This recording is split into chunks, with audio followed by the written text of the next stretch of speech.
Бүгін азаңда естеріңізде болса, мына GTO токенін қарастырғанбыз.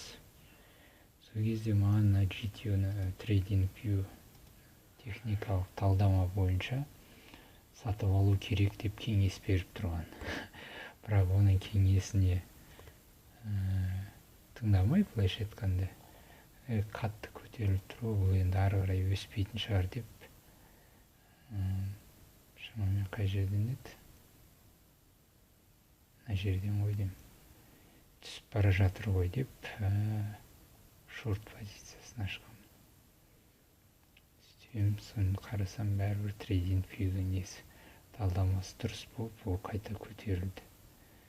Бір орталандыру ордері орындалды, екіншісіне сәл ғана жетпей қалды. Ертең 15 минуттықтан қарасақ, миллиметр жетпей қалды ма?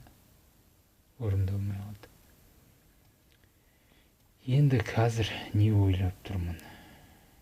Қайттан орталандырғаннан гөрі орталандырды өшіріп тастап, қарсы бағытта лонг-каша салу керек па деген ой келіп тұр. Тағы да міне бір күндікте алу керек деп тұр.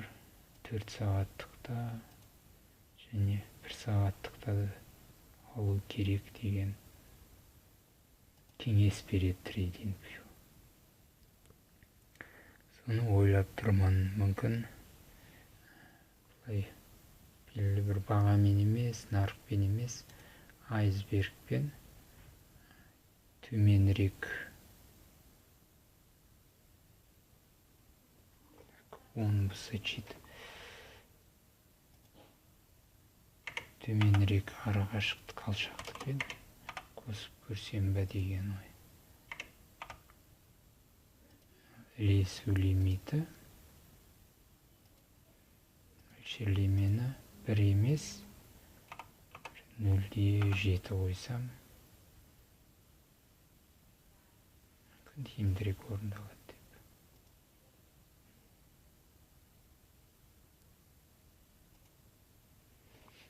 Қостым, енді жақта сатып алуға қойды. Міне айсбергпен 72.58 бен қойды. 5 минуттық.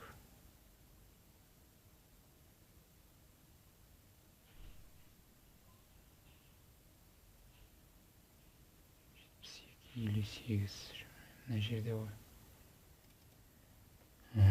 Қазіргі баға 73.30. Егер бірден қайтып көтеріліп кетсе, енді графикті қайтадан қарасақ, сол мына біз көрсеткен деңгейлер дейінмен орындалып тұрған сияқты. 786 қарсылық деңгейі болып тұр әзірше. Сонан кейін астында 0,5 ол қолдау деңгейі болып тұр. Қазір баға осы мына жерде тұр.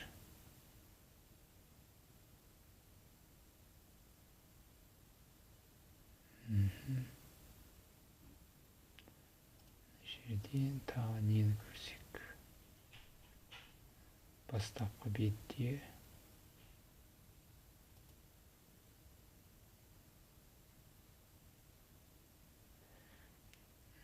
жерде жалпы шолу GTO дегеніміз не? Осы токен туралы ақпараттар, жаңалықтар оқысаңыздар болады. Енді бұл жерде ағылшынша жазылыпты. 2023 жылы Solana блокчейнінде жасалған. Анау бізде естеріңізде болса, оңай табыста өтімділік майнингі деген бар еді ғой, liquid staking. Міне соған қатысты бұл. Сонда осы токенде пайдаланылады дейді, соған пайдаланады бұл.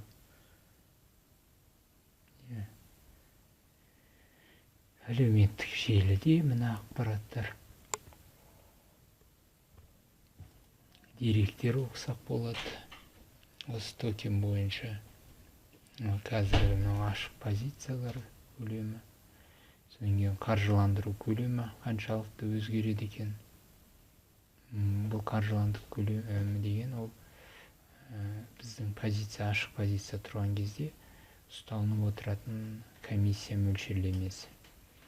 Менде мысалы қазір ашылып тұрған шорт позициясы болса, бұл мына жерде көрсетіп тұрады, қаржыландыру мөлшерлемесі. Ол егер теріс болса, онда шорттар төлейді комиссияны. Ал егер ол оң болса, онда лонгтар төлейді. Қазір менде ашық тұрған позиция шорт, сол үшін мен төлемеймін, қайта маған биржа төлейді. Соңғы оған неде қандай болды? Алдыңғыда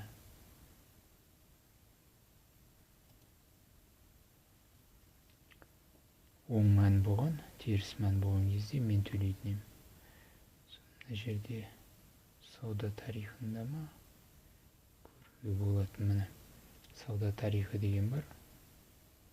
Осы жерде қарап тұрсақ, мына қаржыландыру шорт, біздің шорт позициясы үшін менің жерде осыны минус 0.9412, яғни осынша, енді білмейді ғой, өте төмен көлемде. Осындай көлемде маған қайта комиссия төлепті. Ал төменгі жақта мына жерде теріс сан болған болу керек, мен төлепті. Жалпы қаржыландыру мөлшерлемесі деген көбіне 8 сағат сайын болады, кейбіреулерде 4 сағат болады, және бір кейбір қатты өзгеріс болып жатқан жұптар бойынша кейде 1 сағатта болуы мүмкін. Көбінесе бұрынғыдан келе жатқан ескі, мысалы, нені қарап көрсек.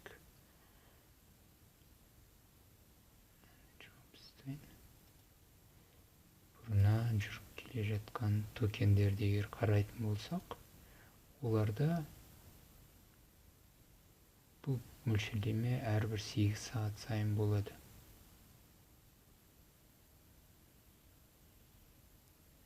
Қаржыландыру мөлшерлемесі бұда теріс сан болып тұр. Қарасаңыз 8 сағат. Бұл бұрынғы үлкен көлемдегі ескі жұптарда, оларда 8 сағат. Сол үшін мынау биржаға да қазанда мысалы таң ата алтта қоямын ғой.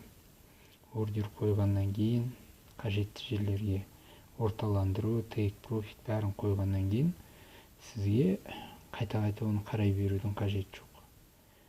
Мүмкіндік болып жатса, әрбір 8 сағаттан кейін ғана қарасаңыз болады. Немесе тіптен қарамауға да болады, ертеңгі күні қарайсыз. Телефонда интернет болса, қосымшаңыз қосылып тұрса, сол жерге де хабарлама келу керек. Мен әдетте 8 сағат сайын, мысалы, таңғы 6-да жасалды.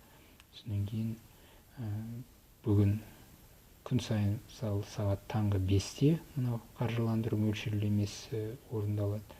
Содан кейін жаңа сағат 1-де орындалды. Содан кейін кешке 9-да орындалады. Сол осы 3 уақытта ғана 10-15 минут қарап қойсаңыз жеткілікті, саудаңыз қалай жүріп жатқанын. Сол осы қаржыландыру мөлшерлемесі бойынша жаңа комиссия алынған кезде кейде баға өзгереді. Өйткені біреулерде позиция үлкен болып тұрса, қаржыландыру уақыты келген кезде олардан көп комиссия алады ғой. Сол үшін олар позицияларын тез жауып тастауы мүмкін. Сол үшін осы уақыттарда ғана қарасаңыз жеткілікті. Енді мынау бағанағы біздің таңдаулыда тұрған GTO-ны көрсек.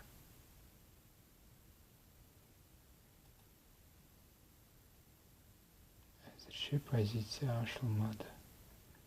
Ілесіп тұр, баға өзгеріп жатыр. Және лонг ашу айсбергте өзгеріп жатыр.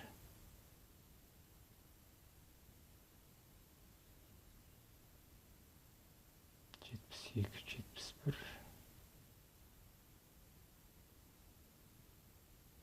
Енді осыны қалдырамын. Қалай орындалады. Ал мынау бағанағы шорт позициясы бойынша бөліп take profit қойдым. Мына бір жерге 71-ге 5-тен, содан кейін 69-ға 10 және қалған 10 67-де тұр. Енді қазір көреміз бұлай қатты баға жылдам жедел түрде ары бері жүріп тұрады. Сол кезде ғана айсбергтегі ордер әдетте тапсырыс орындалады. Бұл бір жағынан сіздің нарықта бағаның қалай өсе бастады ма, немесе төмендей бастады ма, қозғалысы күшейген кезде ғана қосылатын, орындалатын тапсырыс. Құрал. Бұл жерде басқа тағы да бар құралдар. Бұларды енді пайдаланбаймын. Мынау шартты деген бар. Мысалы сіз лонгқа кіргіңіз келеді, бірақтан лонгқа осы жерде емес, баға егер жоғарыға кетіп бара жатқан кезде кіргіңіз келсе, онда не істейсіз? Сіз осы шартты ордер қоя аласыз. Мысалы, мына жерде 76-дан ары қарай, 76-дан емес енді мысалы 78-ден бұзып ары қарай өтсе, онда ары қарай лонг ашудан пайда болатын шығар деп егер болжайтын болсаңыз, мысалы 78-де 5-тен, осы жерге осы шартты түрде ордер қоясыз. Бұл стоп ордер сияқты 8-де 5 қандай бағамен, тура сол баға келген кезде нарықтық бағамен орындау керек болса, нарық дейсіз, немесе өзіңіз лимиттеп сол бағаға жеткенде ордерді қандай бағамен қою керек, соны жазсаңыз болады. Мысалы ордер көлемін қажет болса бірден take profit пен стоп лоссты қоя салуға болады. Дегеніміз ол ашылады да бірден содан кейін тейкке немесе стопқа өзі қойып береді ордер. Содан кейін мына мысалы лонг ашу. Егер мен лимиттік те тұрып осы бағаны көрсеткенімде, ол қазір бірден орындап тастайтын еді. Нарықтықта бірден орындап тастайды. Өйткені мына баға жоғары ғой, қазіргі баға одан төмен. Сондықтан ол тез орындалып кетуі мүмкін.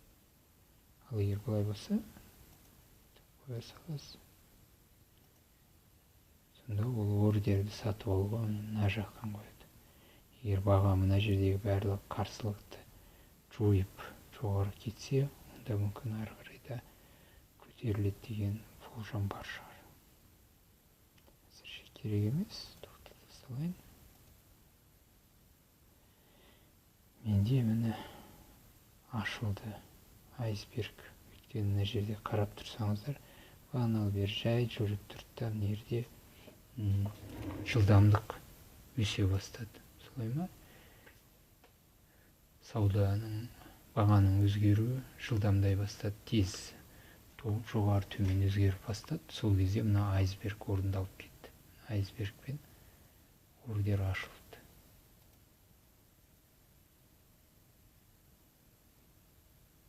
Бұған take profitті бағанағыдай қоямын ғой. 78-ден бағана орындалмады, жетпей қалды кішкене. Сөйтіп қояйық мынаның take profitін 77-де 5 қылып қояйық.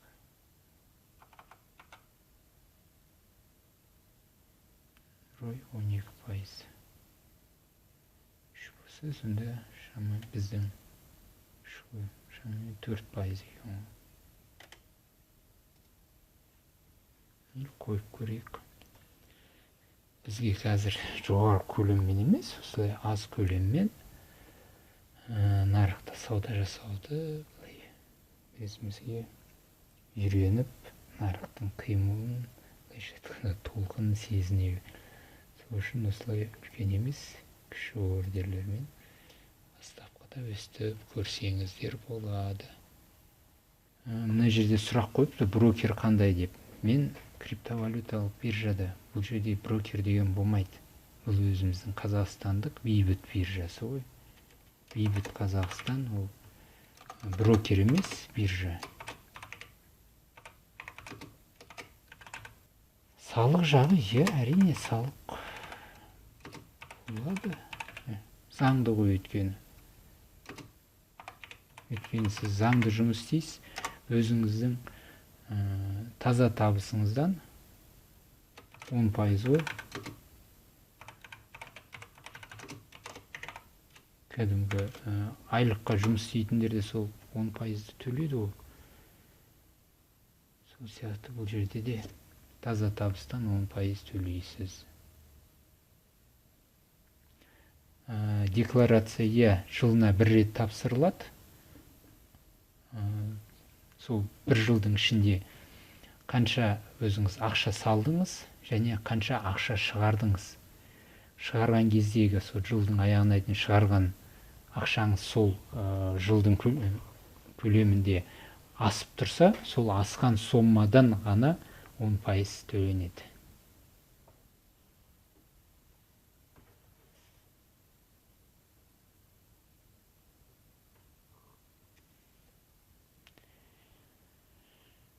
Басқа сұрақтарыңыз болмаса, онда мен эфирден шығайын.